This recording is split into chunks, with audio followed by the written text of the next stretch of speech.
The number one most important thing in your mindset is your values. This is the foundation, the groundwork for everything you do. Everything you do in your life is based off of the one lesson I'm going to teach you here. And if you understand this, you'll understand how to tap into the things that you want to do, how to get in alignment with your values. How do I take the things I want, my goals, and align them with my values? Once they're in alignment, it's easy. Whenever your values are not in alignment with your goals, there's a conflict. You will find resistance, and that's why most people don't get what they want. It's because their values aren't in alignment with the things they want. In this video, I'm going to show you how to create alignment at the most fundamental foundation of your mind, so you can make sure that you get what you want easily. Anyone ever been like on a bicycle and they didn't know anything about gears, right? And you're like the highest gear and you're like, fuck, why isn't it moving? And you're trying to go up a hill and you just can't go up the hill, right? And you have other people who stay in a low gear and you're going down a hill and you're like, hey, pick up the gear so you can go faster, right? If you're in the wrong gear, you're going to work extra hard and you're not going to go anywhere. Or you'll see someone pedaling, and they'll just be moving like this, and someone else is just pedaling slowly, right? Will be going 10 times faster. Point is it's not about picking up a shovel and working. It's about thinking and doing things that count. So there's two types of actions you can take: productive action and unproductive action. Effective action and effective action. Effective and productive action are actions that immediately correlate to a massive increase in revenue. Unproductive actions: doing your bed in the morning, doing the dishes. That shit, I'll never do it. Doing the laundry. I don't want to do the laundry. I'd rather spend that hour that would take me to do laundry to go make money or go enjoy myself, chill, hang out, put myself in a good mindset, right? The key here is to figure out what's productive. What's productive is to instantly make a sale. You get on a sales call, you're making a sale, that's productive. That's good for the business, right? But sitting there and taking all your sales calls when you want to scale and you finally have money and you saved up and not training someone else, unproductive. Training one person instead of 5 people at the same time, unproductive, right? You could be more productive in less time. There's just ways to think outside the box. Okay, I know I have to coach someone to make a living. I charge $150. Well, why don't I start charging $10,000? I just made myself, I believe, 100 times more productive almost. Let's say it's $100 to make things simple. I charge $100, I charge $10K, 100 times more productive. Like that, right? So it's not hard, literally not hard to do better. It's not hard to become more successful. What's hard for people is to shed the limiting beliefs to allow them to become more productive and more effective. You see, you are a well-oiled machine who performs like a piece of shit in some circumstances, okay? And what I mean by that is that you have so much potential. You're a Ferrari or a Formula One car, and you just don't know how to drive the car. So you're driving it like a Honda Civic or a Prius around, like way under the speed limit. We don't want to go under the speed limit. We want to go so fast that there is no speed limit. There is a limitless way to get there. So we talk about productive action versus unproductive action. It starts with one thing. First of all, we look at our values. Let's figure out what our values are. So I want everyone to think about their goals, find a partner, okay? Online, that's what sucks about not being here in person. You're online.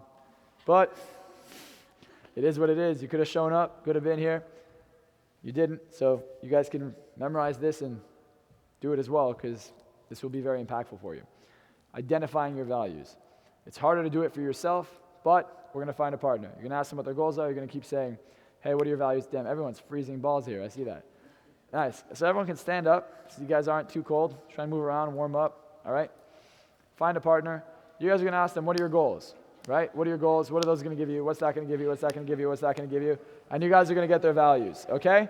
So focus one more time. We're going to ask them what their goals are, and then we're going to be like, what's that going to give you? What's that going to give you? What feelings is that going to give you? That will give you their values. And when you have their values, by the way, you could sell anyone on anything. Anything. You can influence anyone on anything. This is the most powerful thing you'll learn. So just so you understand the importance of this one thing is the difference between me making every fucking close, every sale. I've closed every single person I've ever wanted to using this. Every time I use this, it's a guaranteed sale.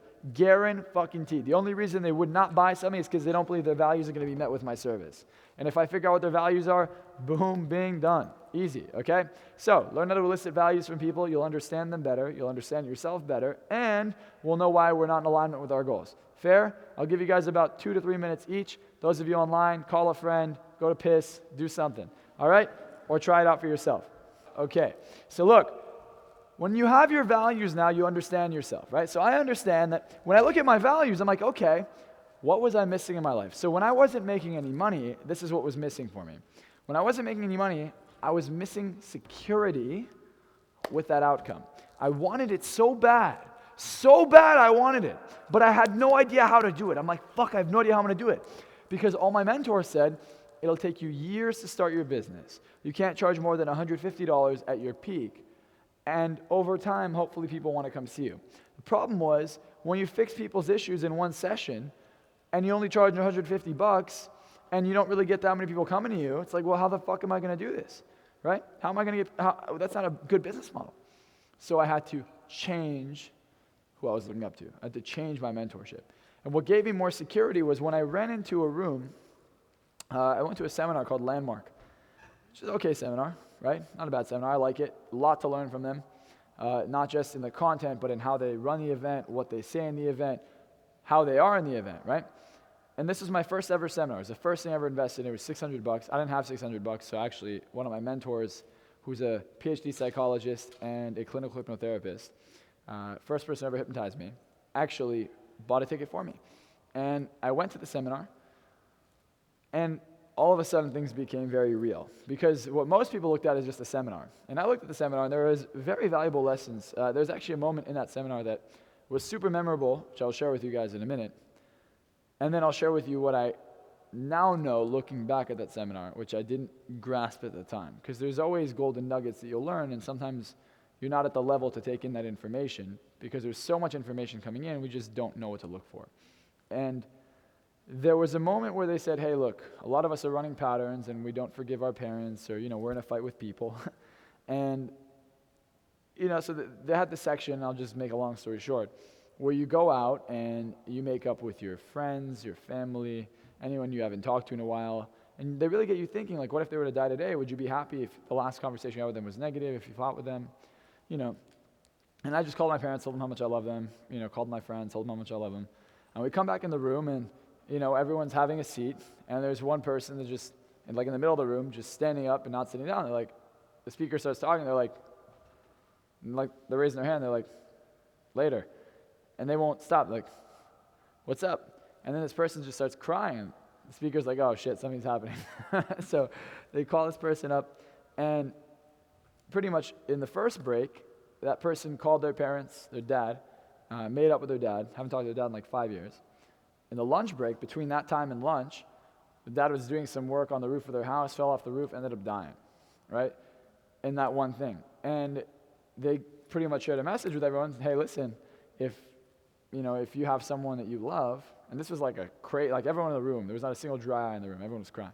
It was like, holy shit. And you saw about half the room who didn't make a phone call to someone, didn't make up with someone, got up and did it. And that got me really thinking, why do we wait until things get so bad, or until we have an example where the pain is so real to make a change?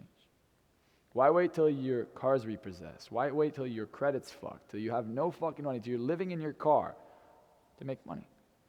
Why do we wait?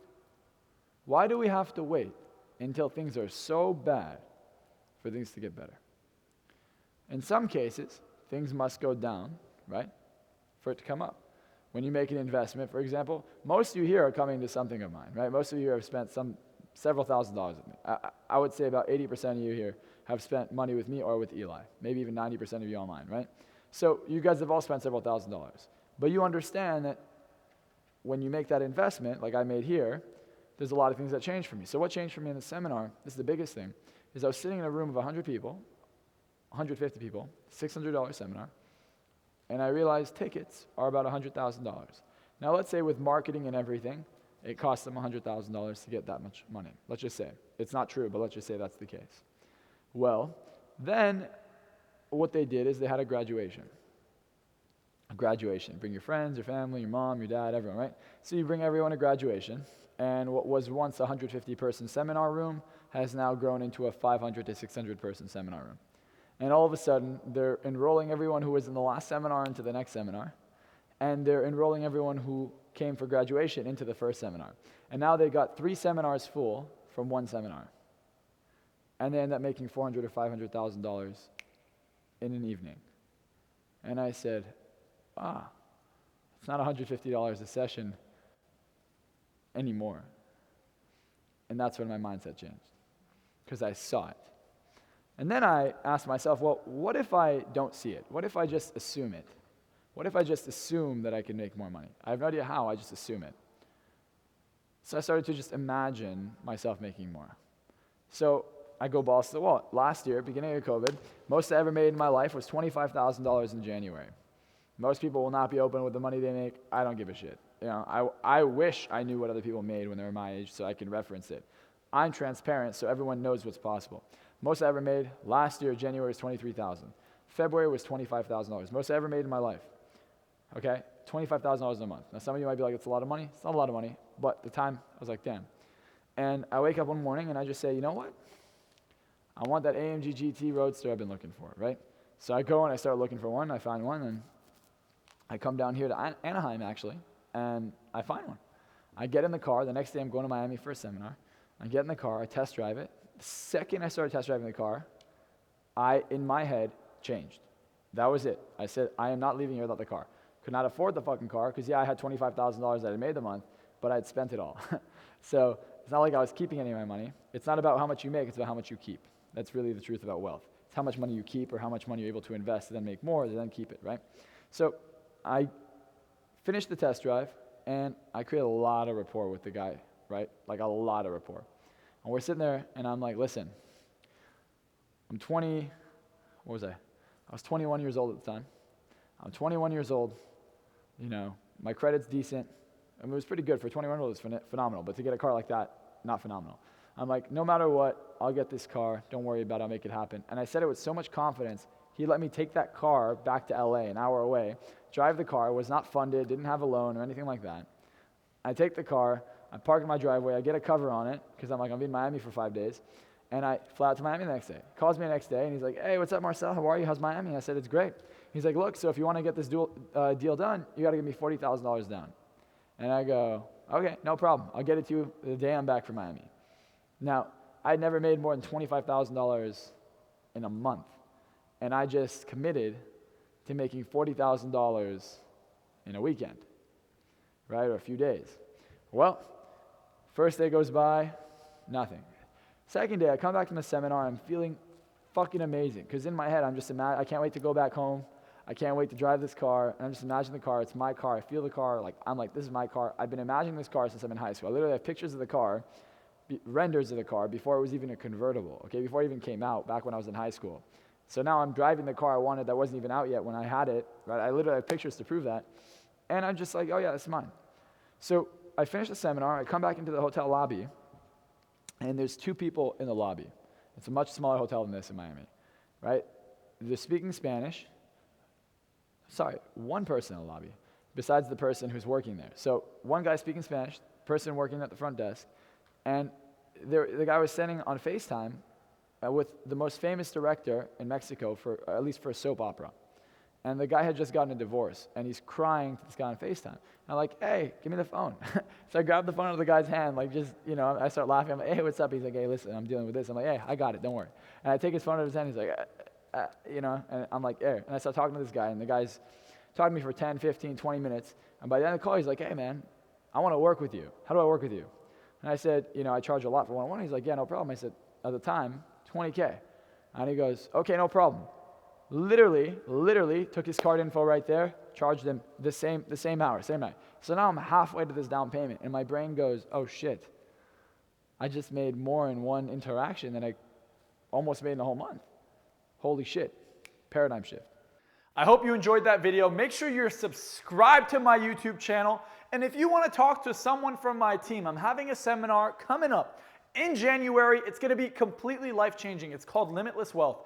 I would love to have you there. If you just want more information, send me a DM on Instagram right now. Make sure you're following me. I'm going to give away about 10 free tickets from people who come to this. So the average ticket's about $1,000. If you go to my Instagram right now, I will give away 10 free tickets at random, so it's not in order. Go ahead and shoot me a DM on Instagram with the word Limitless Wealth and the word free ticket. Now, if you don't get a free ticket, I will at least at the minimum try and accommodate you and give you a discount on an actual ticket. If you can't make it in person in LA, you can show up live on Zoom. I'm happy to see you there. Make sure you're following me on Instagram for a chance to win a free ticket to one of my favorite seminars ever. I only do it once a year. That is how valuable the seminar is, and it's going to take you to the next level.